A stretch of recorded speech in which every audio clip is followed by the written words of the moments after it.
Stock exchange को 100% owner input का इख्तियार दे दिया है। इससे क्या बेहतरी आएगी? दूसरा, ओवरसीज पाकिस्तानियों को जो हुकूमत बोर्ड का दर्जा देना चाहती है, मुस्तकबिल स्कोर करने के लिए ओवरसीज पाकिस्तानी के बारे में हुकूमत सोच रही है। सुनने में ये आ रहा है 29 अरब डॉलर जो उन्होंने इस साल में भेजे हैं, हमारी पाकिस्तान की इंपोर्ट्स एक्सपोर्ट से भी बहुत ज्यादा है। आप किस तरह देख रहे हैं दोनों मसाइल को? बहुत अच्छे सवाल हैं दोनों अयूबी साहब, और पहले मैं इसका जवाब दे के दो तीन बातें जो आपने की हैं उन पे मुख्तसरन अपनी इनपुट अर्ज करूँगा। पहले तो जनाब जो ये आपने कहा है कि हुकूमत जो हमारे ओवरसीज पाकिस्तानी को वोट का हक देना चाह रही है, मेरा ख्याल है आप दुनिया की किसी भी डेवलप्ड मुल्क को देख लें, वहाँ हर जगह यही होता है। और आपने खुद बड़े अच्छे तरीके से कहा है कि हमारी एक्सपोर्ट से ज़्यादा उन्होंने रेमिटेंस भेजी है, और हमारे आपके ही भाई बहते हैं जो बाहर बैठे हुए हैं। तो मैं तो समझता हूँ ये बहुत अच्छा इकदाम है, और मुझे बड़ा दुख होता है जब लोग कहते हैं जी वो ज़मीन से कटे हैं या वहाँ से कटे हैं, स्पेशली जब उनके प्यारे लीडरान भी बाहर बैठे हों, तो वो कभी कभी तो कन्फ्यूजन हो जाता है वो बात किसके बारे में कह रहे हैं। बहरहाल हम अगर इसको गैर सियासी रखें और इकनॉमिक बात भी करें, तो अयूबी साहब ये वो तबका है हमारे मेहनत कश जो अपने घर को छोड़ के बाहर गए, हमारे प्रोफेशनल जो पूरी दुनिया में हमारी इज्जत का बाइस बन रहे हैं, और इस वक्त आपने खुद जैसे कहा हमारे मुल्क की एक्सपोर्ट से ज्यादा वो फॉरेन रेमिटेंस दे रहे हैं, और हमारा ये जो करंट अकाउंट सरप्लस अचीव हुआ है ना, इसका सबसे मेजर फैक्टर। दूसरा आपने क्या सवाल पूछा था जी? मैंने कहा जो स्टॉक एक्सचेंज को और लिस्टेड कंपनियों को, स्टॉक एक्सचेंज का तो जी बड़ा सीधा सा जवाब है, आप आज और कल के रिजल्ट देख लें। वो एक मेरे दोस्त हैं स्टॉक एक्सचेंज के, कराची से उनकी कॉल आई हुई थी, उन्होंने कहा हम तो आपस में बैठ के कह रहे हैं ये बजट लूट सेल मिला है, और आपने उसका रिजल्ट जो है वो स्टॉक एक्सचेंज में देख लिया है। देखें एक शेर है, किसी को सारा जहां नहीं मिलता, किसी को जमीन किसी को आसमान नहीं मिलता। तो ख्वाहिशात की तो कोई इंतहा नहीं है। जैसे मेरे दोस्तों ने कहा, नागरा साहब ने, मेरे मोहतरम सदर हैं और मेरे भाई हैं हसन, उन्होंने भी कहा कि ख्वाहिशात बहुत ज्यादा है, लेकिन इन हालात में ये बेहतरीन बजट। मुझे जो एतराज है वो सिर्फ दो चीजों पे है। उसमें एक चीज जहां पे डिस्कस हुई है, और मेरा ख्याल है ये एज यूजुअल हमारी ब्यूरोक्रेसी का कारनामा है, और मैं क्वाइट कॉन्फिडेंट हूं कि ये खत्म हो जाएगा। हमारे चैम्बर्स हमेशा ये कहते थे कि डिस्क्रिशनरी पावर्स खत्म करें। हाँ, अगर कोई पकड़ा जाए और चोर साबित हो तो आप उसे टांग दें, लेकिन साबित हो तो ये नहीं कि शक की बुनियाद पे। तो ये जो क्लॉज आपने रेफर की है इनकम टैक्स ऑर्डिनेंस की, ये खत्म हो जाएंगी इंशाल्लाह। सारी टैक्स बार, ACCA, सारी प्रोफेशनल बॉडीज मिलकर आवाज उठा रही है। बिल फर्ज अगर ये खत्म नहीं होती, मैं आज आपके चैनल पे बता रहा हूं, ये कॉन्स्टिट्यूशनली अल्ट्रा वाइज है, और all it would need is कि कोई एक पाकिस्तानी जाएगा कोर्ट में और ये स्ट्रक डाउन हो जाएगी। अब आ जाएं, एक मैं ऐड करना चाहूंगा आपकी इजाजत से। आप बात कर रहे थे ये एडिशनल टैक्स रेवेन्यू कहां से इकट्ठा होगा। मेरी जो डिफरेंट अहबाब से बात हुई है, प्रोफेशनल से हुई है, कुछ गवर्नमेंट मिनिस्टर्स से हुई है, और जो शौकत तरीन साहब का भी हमने सुना है, उनके जहन में एक क्लैरिटी है उन्होंने कहां से करना है, और उस क्लैरिटी पे मैं कुछ मुतमईन हूं और कुछ परेशान हूं। मुतमईन किस पे हूं कि जी पिछले साल आपने देखा है ये FBR के मेंबर ने आपको गलत कहा है कि 3 लाख नए मेंबर्स आए थे। The year before 22 lakh filer थे, इस साल 29 लाख फाइलर हुए हैं, तो 7 लाख का फर्क आया है।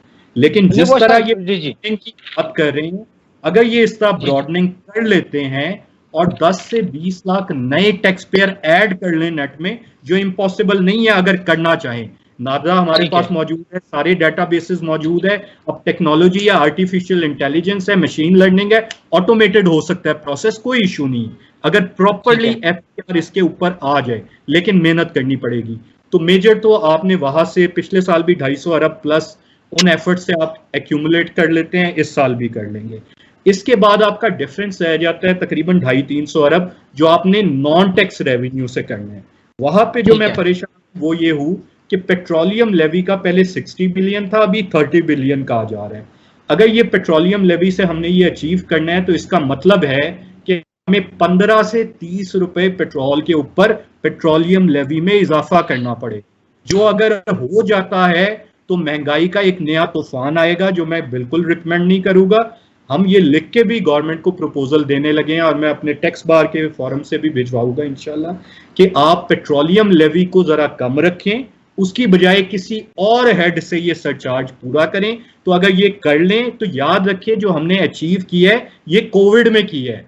अब दुनिया खुलने जा रही है इंशाल्लाह अल्लाह के करम से, और कोविड के बाद जो हुकूमत की ग्रोथ की पॉलिसी है वो ये भी याद रखें, केक का जितना साइज बड़ा होता है उतनी बड़ी पाई भी होती है। मैं इसमें जस्ट क्विकली अगर आपकी इजाजत हो आपको स्टैट्स शेयर कर दूं कि हमारी जो डेट टू जीडीपी रेशो है वो बेहतर हुई है 13.1 से 12.5, और दूसरी तरफ हमारी जो फॉरेन डायरेक्ट इन्वेस्टमेंट है वो स्लाइटली इंक्रीज हुई है, और टैक्स टू जीडीपी रेशो भी हमारी बेहतर हुई है, और उसका फर्दर जो टारगेट रखा गया है वो पिछली 11.4 जो अचीव की है उसके मुकाबले में 12.1 रखा है। सादा जुबान में इसका मतलब क्या है कि आपकी मईशत भी बढ़ेगी और उसके ऊपर जो टैक्स की प्रोपोर्शन है वो भी बढ़ेगी। अलबत्ता कर वो रहे हैं जो नागरा साहब, हसन, मैं, हम सब प्रोफेशनल कहते रहते हैं कि बजाय एग्जिस्टिंग टैक्स पेयर को निचोड़ने के एटलीस्ट डिक्लेयर्ड पॉलिसी ये है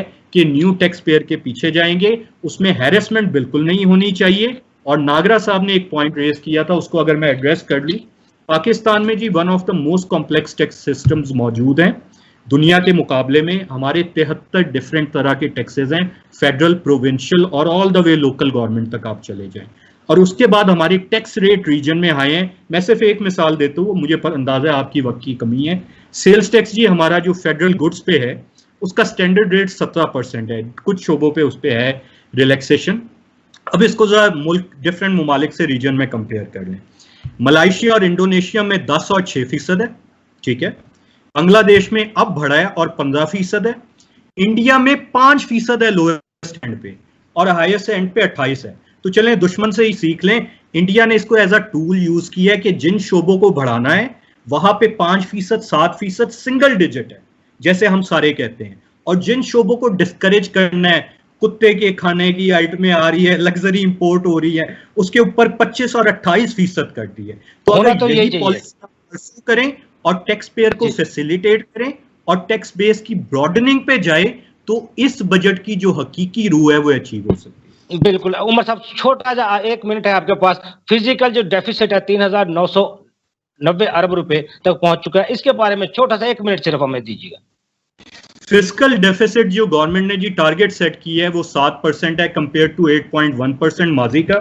थ्रू आउट अगर आप देखें, मैं आसान जुबान में समझा देता हूँ 1 मिनट में। माजी में ये होता था कि अगर 1000 रुपए बजट है ना तो हुकूमतों के पास 650 या 700 मैक्सिमम होता था, 300 350 वो लोकल बैंकों से या आलमी कर्जे लेके पूरी करती थी। इसको फिस्कल डेफिसिट कहते हैं। इस दफा बेहतरी आई है, मौजूद अभी भी है। हुकूमत के पास 730 रुपए मौजूद है और 270 रुपए इन्हें अभी भी ज्यादा ये इनकी पॉलिसी है कि मुल्कों के अपने अंदरूने मुल्क बैंकों से लेंगे।